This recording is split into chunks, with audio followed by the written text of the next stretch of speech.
Well, again, this is one of the critical elements. You know, it's a constitutional principle that the founding fathers decided to make the president the commander-in-chief. If you recall, our first president was a general, and the idea was that he felt, as others felt, that it was important for civilians to control the military, not so much because the military would take over the country or the military would exercise unusual powers, although that's always a possibility, but it was also because the military is in a sense a broad organization with so many different functions, and it was important to blend those functions with the civic duties of all citizens.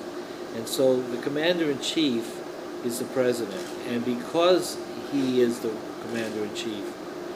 then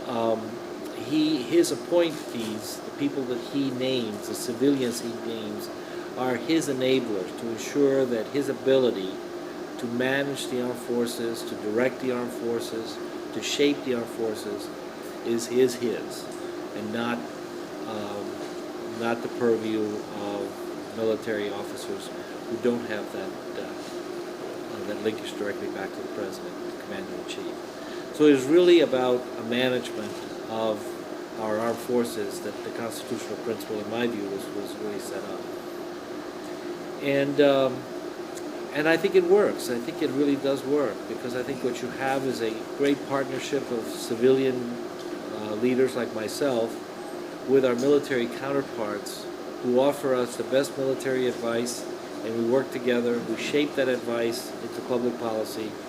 and that's why I think today the United States has the greatest military in the world. And it is because we have shaped it through that